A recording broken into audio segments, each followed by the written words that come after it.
அமெரிக்காவிலேருந்து உங்கள் நெப்போலியன் பேசுகிறேன். இன்றைக்கு ஜூன் 10ஆம் தேதி காலையில் ஒரு அதிர்ச்சி செய்தி எனக்கு வந்தது. என்னுடைய குருநாதர் திரு பாரதிராஜா அவர்கள் இயற்கை எழுதிவிட்டார் அப்படிங்கிறது தான். ரொம்ப நாளாக அவர் உடம்பு சேர்க்காமல் இருந்தார். நான் அடிக்கடி ஜனனிகிட்ட பேசிக்கிட்டே இருப்பேன். நல்லா இருக்கார் அங்கிள், அப்பா நல்லா இருக்கார் அங்கிள் சொல்லிக்கிட்டே இருப்பான். இந்த செய்தி கேட்டது கூட இது பொய்யா இருக்குமோ, இது ரூமராக இருக்கும். ஏன்னா ஒரு மாதத்துக்கு முன்னாடி கூட இதே மாதிரி ஒரு ரூமர் மாதிரி வந்தது. உடனே ஜனனிக்கு போயிடுச்சுனேன், இல்லை அங்கிள் அதெல்லாம் ஒன்றும் இல்லை அங்கிள், அப்பா நல்லா இருக்காங்க, ஏதோ ஒரு பொருளை கிளப்பிட்டாங்க அப்படின்னாங்க. அதே மாதிரி இதுவும் ஒரு பொருளியாக தான் இருக்கும் அப்படின்னு தான் நினச்சேன். ஜனனிக்கு உடனே ஃபோன் பேசினேன். அங்கிள் நான் ஃப்ளைட்டில் இருக்கேன் அங்கிள், மலேசியாவிலேருந்து, அப்பா தவறிட்டாங்க, நான் இந்தியா போயிட்டுருக்கேன் அப்படிங்கிற செய்தி ஜனனிட்டேருந்து வந்ததுக்கப்புறம் தான் அதை உறுதி பண்ணேன். எனக்கு எல்லாமே என்னுடைய குருநாதர் தான். இன்றைக்கி திரைப்படத்துறையில் நான் அந்த அளவுக்கு பேரும் புகழும் வந்துருச்சுன்னா அதுக்கு காரணம் அவர் தான். 1990 முதல் அவரை சந்தித்த நாள்லேருந்து அவர் என்னை புது நெல் புது நாத்து படத்தில் அறிமுகப்படுத்தினதுலேருந்து 2 ஆண்டுகளுக்கு முன்னாடி என்னுடைய மகன் திருமணத்துக்கு போய் நான் அழைப்புதல் கொடுக்க வரைக்குமே எந்த ஒரு இதுவும் இல்லாமல் அந்த நட்பு அந்த உறவு அப்படியே ரொம்ப பலமாக இருந்துச்சு.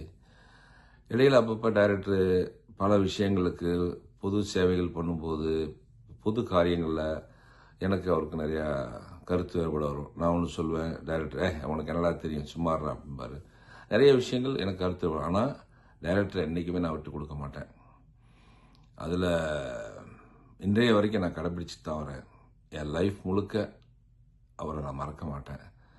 எனக்கு அரசியலில் கலைஞர் அவர்கள் எப்படி குருவோ அதே மாதிரி சினிமாவில் என்னுடைய குருநாதர்னா அது பாரதிராஜா சார் தான். இயக்குனர் இமயம்னு பேர் எடுத்தவர், இயக்குனர் சிகரத்துக்கு நிகராக தமிழ் திரையுலகத்தில் ஆண்டவர். அவருடைய படைப்புகள்லாம் ரொம்ப அரிதானது. யாராலையும் அந்த மாதிரிலாம் திருப்பி கொடுக்க முடியாது. அவர் மாதிரி ஒரு நல்ல மனிதனை பார்க்க முடியாது. எத்தனையோ கலைஞர்களை அறிமுகப்படுத்தியிருக்கிறார், என்னை உள்பட. எனக்கு சினிமானா என்னன்னே தெரியாது, நடிப்புனா என்னன்னே தெரியாது. எனக்கு முதல்ல அந்த படத்தில் எனக்கு அறிமுகப்படுத்தி நடிப்பை சொல்லி கொடுத்து என்னை வளர்த்து ஆளாக்கியவர். அதுக்கப்புறம் கலைஞர் அவர்களுடைய தலைமையில் என்னுடைய குருநாதர் முன்னிலையில் தான் எனக்கு திருமணம் 1993 நடந்தது. என்னுடைய வாழ்க்கையில் ரொம்ப முக்கியமானவர், என்னுடைய குடும்பத்தில் ஒருத்தராக தான் அவர் நான் நினைக்கிறோம். எங்கள் வீட்டில் இந்த செய்தி கேட்டு யாராலையுமே நம்ப முடியல. நேற்று நைட்டு முழுக்க நான் தொலைக்காட்சியில் பார்த்துக்கிட்டே இருந்தேன். எல்லோரும் பண்ணாங்க. நைட்டு முழுக்க எனக்கு தூக்கம் இல்லை. இப்போ காலையில் எப்படியாவது எந்திரிச்ச உடனே பேசிடலாம் அப்படின்னு இப்போ பேசும்போது இப்பயுமே தேனிக்கு கொண்டு போகிறதா செய்தி கேள்விப்பட்டேன். அமெரிக்காவில் இருந்து 2 ஆண்டு காலமாக இந்தியாவுக்கு வர முடியாத சூழ்நிலை இருக்கிறேன். இல்லாட்டி நான் முதல் ஆளாக நாங்கள் நிற்பேன். என்னுடைய குருநாதருடைய அவருடைய பேரும் புகழும் என்றென்றைக்கும் இருக்கும். என்னை புதுநூல் புவனத்தில் அறிமுகப்படுத்தினதுக்கப்புறம் நாடோடி தென்றல், கேப்டன் மகள், கிழக்கு சீமையில் 4 படங்கள் நான் நடிச்சிருக்கேன். அதுக்கப்புறம் கருத்தமாலே நடிக்க வச்சார். அப்போ நான் சிவிலப்பேரி பாண்டிங்கிற படத்தில் நான் நடிச்சுக்கிட்டு இருந்தனால ஒரு ஹீரோ நடிக்கும்போது ஒரு சின்ன கதாபாத்திரம் வேண்டாம் அப்படின்னு சொல்லிட்டு நடிக்க எடுத்துட்டு அதுக்கப்புறம் வேணான்னு சொல்லி அனுப்பிச்சார். அதே மாதிரி சிறகுகள் முருகன் ஒரு படம் 50 நாள் படப்பிடிப்பு நடந்தது முட்டத்தில். அந்த படமும் பெப்சி படைப்பாளி சண்டையினால் அந்த படம் நின்று போச்சு. இந்த மாதிரி கிட்டத்தட்ட அவருடைய படைப்பில் 6 படங்கள் நான் நடிச்சிருக்கேன். ஆனால் வெளிவந்தது எனக்கு 4 படங்கள் தான். ஆனால் அது காலத்தால் அழிக்க முடியாத படங்கள்லாம் எனக்கு அமைஞ்சது. என்னுடைய குருநாதரை இப்போ ஒரு 3 மாதத்துக்கு முன்னாடி எனக்கு பேசினார். எப்படிலாம் இருக்க அப்படின்னு நல்லா பேசினார்.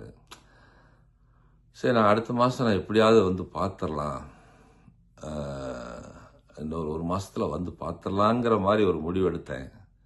ஸோ அது மாதிரி இது ஒரு அதிர்ச்சி செய்தி எனக்கு வந்துருச்சு. என்னால்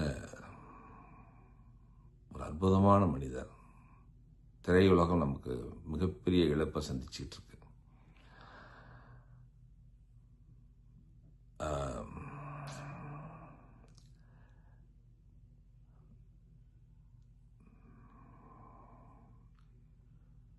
அதாவது